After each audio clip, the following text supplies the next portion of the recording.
Hi, I'm standing next to TCL's 98-inch X11L, their flagship TV for 2026, and in this video I'll show you the menus and which settings are available. Starting with the home menu, it's familiar, it varies from country where you're in, so you can get basic experience or more advanced. Anyway, you will get recommendations for different streaming services, as well as your apps row, which you can adjust by long pressing the OK button on the remote control and choosing Move option. Further down are more recommendations from YouTube, and then this remark about ratings. On top you have search, so you can type or you can use built-in microphone to search for, you see, different content as well as apps.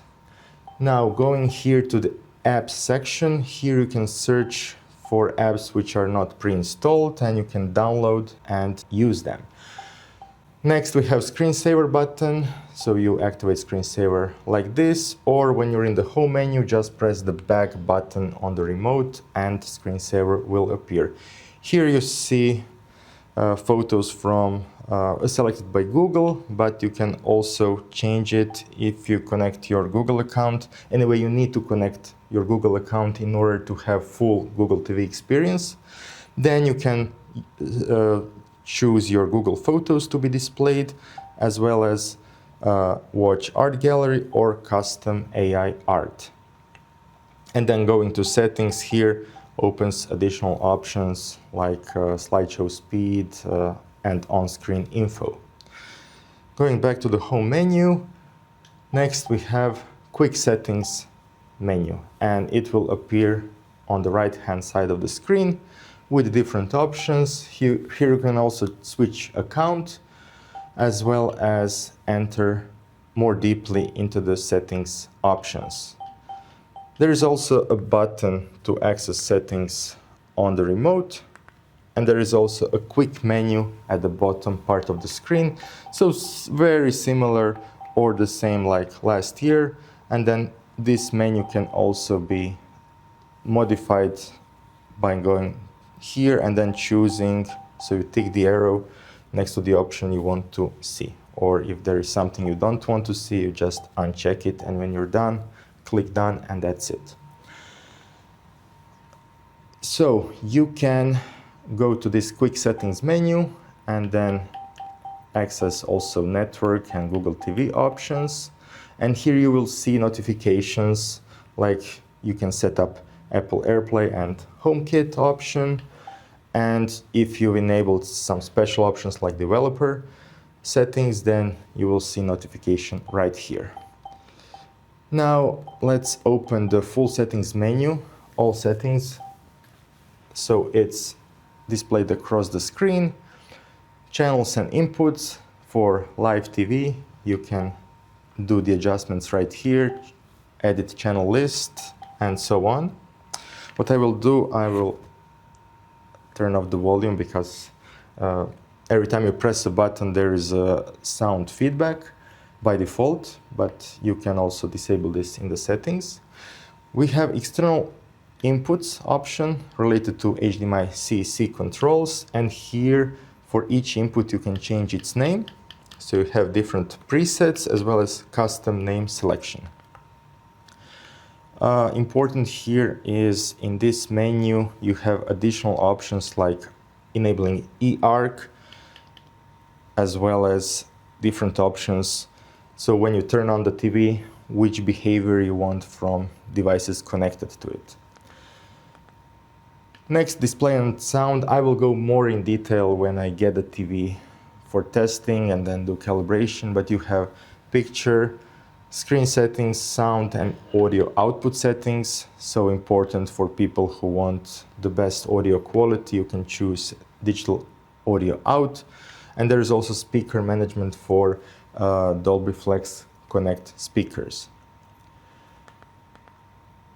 Moving on, network and internet options, accounts and profiles. So you can add another account, add a child, and so on, and then adjust, customize options. Privacy, options for microphone, camera, usage, and so on, as well as ads. You have some options right here. And then Google Assistant, voice control, so you can enable it or disable it here. This model has built-in microphone, so you can enable it here, and then you don't need to use the remote control to activate Google Assistant. Payments and purchases, and so on. Going to apps, here you can see which apps were recently opened, and then if you have issues with certain app, you can, for example, clear its cache and clear its data. You can also uninstall updates, so this is handy if you encounter some issues. And then going to system, ambient screensaver, power and energy. So here you have different energy modes and so on. Shut off timer, power on behavior. Do you want to see Google TV home screen or last used input? Sleep timer, and then energy dashboard, which was introduced last year, where you have all energy settings in one place. So it's a specially designed menu where you can see brightness, adaptive brightness, and so on, and their recommendations how to improve this energy efficiency score. And then about the TV, here you can see that it's Android TV version 14, and detailed information about product, and next date and time, language, storage.